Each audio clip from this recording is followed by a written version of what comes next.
Hola a todos, bienvenidos a la Brialteca 2.0. Me llamo Nico y antes tenía un canal de YouTube que era la Brialteca, destinado básicamente a hablar de literatura, de alta literatura sobre todo, y de libros más o menos desconocidos, pero tuve un problema con el canal y pues bueno, ahora aquí estamos con la Brialteca 2.0 y para este primer vídeo me gustaría hablaros de una de las novelas cortas de el gran autor austríaco Thomas Bernhard. Quizás no es de las más conocidas, pero si queréis saber por qué es seguramente la mejor novela corta que Thomas Bernhard escribió jamás y por qué es también a su vez una de las mejores puertas de entrada a su obra, quedaos a ver el vídeo.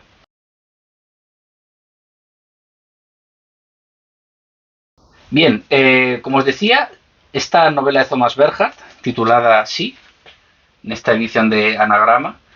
con prólogo de Luis Goytisolo, es una de las novelas cortas de Bernhard quizás más representativas de su estilo en conjunto, pero con algunas peculiaridades respecto a otras que realmente la desmarcan mucho de lo que podríamos llamar el conjunto de su obra breve, aunque realmente habría que ver si toda la obra de Thomas Bernhard no debería ser considerado como una especie de gran amalgama de novelas breves, ¿no? Como las 5 que componen su autobiografía, de lo que se llaman los escritos autobiográficos, junto con otras como El malogrado, Hormigón o El sobrino de Wittgenstein. Bien, ¿cuál es la peculiaridad principal de Sí? De entrada, podríamos decir que es la honestidad del estilo. Difícilmente encontraremos en Bernhard, prácticamente hasta el Bernhard casi póstumo último, que sería el de Maestros Antiguos, un análisis tan despiadado pero a la vez tan melancólico y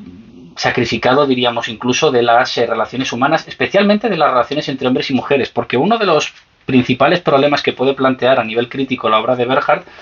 es la total ausencia de figuras femeninas o el carácter más bien ambivalente de esas figuras femeninas. Por ejemplo, recordaréis que en El sobrino de Wittgenstein la figura femenina tiene una presencia entre salvífica y destructora, es decir, es una figura que está destinada a salvar a los personajes, pero que cuando sale de escena simplemente los deja morir. Personajes masculinos, me refiero. Es decir, en Bernhard esta idea de la mujer como un individuo con una capacidad al mismo tiempo salvífico y destructor, es decir, un individuo que con hacer así simplemente es capaz de acabar con la vida de un ser humano, de un hombre, está muy presente. Y quizás tanto en Maestros Antiguos como en esta de Sí que hoy nos ocupa es donde Bernhard se aleja un poco de esta idea de la mujer destructora o de la mujer semidivina para acercarse a una idea como más terrenal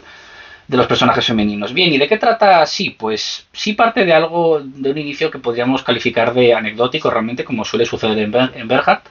que es la llegada de una pareja extranjera llamados los suizos. Él es suizo, se entiende, y la mujer del suizo es llamada la persa, porque es de origen persa, se supone, a un pequeño pueblo perdido de la mano de Dios en la Austria profunda.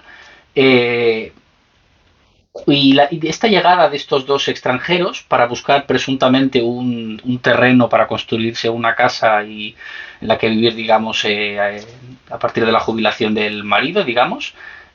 supone para el protagonista de Sí, que no deja de ser obviamente un alter ego de Bernhard, un individuo cuyos nervios están destrozados y que es incapaz de seguir ocupándose de su trabajo intelectual, a saber, una especie de obra especulativo, biológico, filosófica acerca de los anticuerpos, así como de un estudio muy típico bernardiano dual entre la música, los Lieder de Schumann, y la filosofía, el mundo como voluntad y representación de Arthur Schopenhauer. Como digo, la súbita aparición de estos dos personajes, especialmente de la persa, como veremos, supone para el protagonista no solo una bocanada de aire fresco, sino realmente una intervención prácticamente divina. Deus ex machina, que decían los antiguos griegos para terminar sus obras de teatro, ¿no? Una irrupción, digamos, de la divinidad para concluir la obra. ¿Y por qué es una intervención tan providencial, en el mejor sentido de la palabra? Bien, porque es un individuo completamente aislado y destruido por el entorno y, en el fondo, tardará muy poco en comprender que, sin tampoco ánimo de hacer grandes spoilers, que las intenciones del suizo son harto sospechosas a la hora de buscar un terreno, porque buscará y encontrará y comprará a Moritz, que es el corredor de fincas en cuya casa conoce a los suizos. Como digo, el suizo acabará comprando el peor terreno de toda la región, que resulta ser el que se encuentra en un colindante con un pequeño bosquecillo de la región, junto al cementerio, en el que planea construir una casa de inspiración, diríamos que brutalista, pero no sé si se adecua mucho al estilo arquitectónico realmente, Pues bien, como digo, una casa para su mujer, específicamente para la persa, que tendrá la apariencia de una especie de central hidroeléctrica, una especie de enorme edificio de cemento, de hormigón, en el que literalmente lo que quiere es enterrarla viva, porque siente por ella, como veremos enseguida, como veis se trata de una novela muy corta, apenas 120 páginas, un odio tremebundo, visceral, y lo que desea realmente es eso, enterrarla en vida, y él, digamos, largarse, digamos, bueno, a vivir, digamos, en otro país con otra mujer. A pesar de que, como se verá en todo el análisis que Berger hace de la relación entre los dos cónyuges, todo a partir de una teoría, se supone que es todo especulación, porque no llega a intimar lo suficiente con ella, con la persa, como para poder saberlo todo, es en realidad la persa y el sacrificio de la persa el que permite al ingeniero, al marido, que en teoría es un reconocidísimo ingeniero de centrales hidroeléctricas que ha ido construyendo por todo el mundo, donde ha aparecido en múltiples fotografías estrechando la mano de presidentes y ministros y reyes de lo más variopinto. Como digo, es el sacrificio de la persa el que permite al suizo medrar en su carrera y acabar convirtiéndose en una referencia mundial, con lo cual Berger aquí retoma un tema bastante harto realista, diría yo, y poco habitual en sus obras, que es el el sacrificio femenino como mecanismo para que el hombre alcance el éxito profesional y la realización profesional y prácticamente existencial, a lo que el hombre termina respondiendo con una traición. Con una traición, digamos, que parece más o menos cantada desde el momento en el cual la persa ya no le es útil, porque él se va a jubilar, y por tanto el sentido de la vida de la persa en la vida del suizo, y junto y con la vida del suizo, ya no tiene ningún tipo de sentido. Entonces, la novela, básicamente, la parte, digamos, en la que se desarrolla más bien la acción, las últimas 30-40 páginas, son un par de paseos a través del bosque del protagonista sin nombre, alter ego bernardiano, con la persa, en la que básicamente la persa le repite de forma invertida el monólogo terrible acerca del sinsentido de la existencia que él estaba entregando a Moritz justo en el momento en el que los suizos picaron por primera vez, con él en casa de Moritz, al timbre. Momento que él asoció inicialmente a una intervención salvífica, pero que, pese a ser su propia salvación, implicaba también al mismo tiempo la condena inmediata de la persa.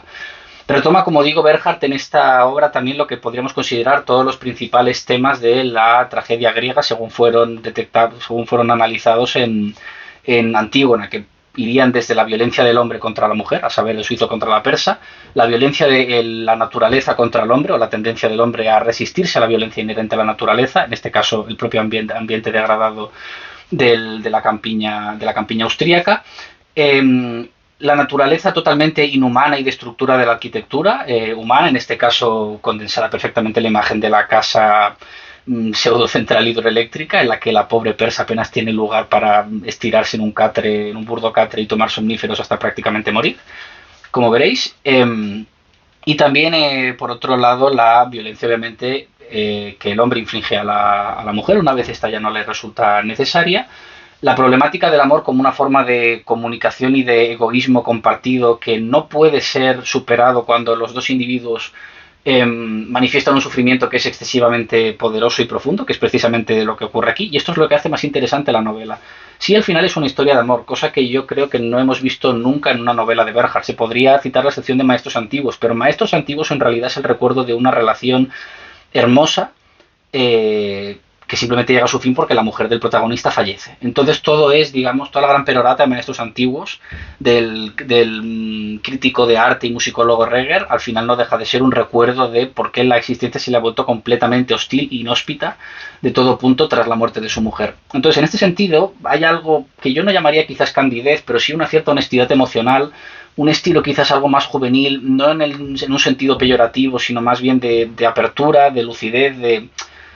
falta de resentimiento contra el mundo. De hecho, si queréis comprobar la diferencia, poned esta novela frente a Hormigón y comparad personajes masculinos y femeninos y veréis completamente la diferencia entre, digamos, el tratamiento que se le da a uno y a otro. Aquí los personajes no están tan excesivamente caricaturizados. El estilo de la hipérbole clásico bernardiano no alcanza unas cotas quizás en algunos puntos tan indigestas. Y bueno, no os hago spoiler sobre el final del libro y el sentido de la palabra sí, que puede tener un cierto aire al monólogo final del Ulises de Joyce, pero bueno, creo que es una novela fantástica porque realmente es uno de esos libros que te puedes leer en una o dos tardes, o incluso prácticamente una sentada si tenéis tiempo, y tiene una recompensa fantástica a nivel lector. Y como digo, creo que es una de las mejores obras de Bernhardt, traducidas como siempre, por cierto, por el grandísimo Miguel Sáez. Bueno, hasta aquí el vídeo de hoy, espero que os haya gustado y bueno, seguiremos en breves haciendo más vídeos para el canal de lecturas quizás un poco más desconocidas pero igualmente interesantes, y ya me dejáis por los comentarios qué os ha parecido el libro, si lo habéis leído o si tenéis ganas de leerlo. Hasta pronto.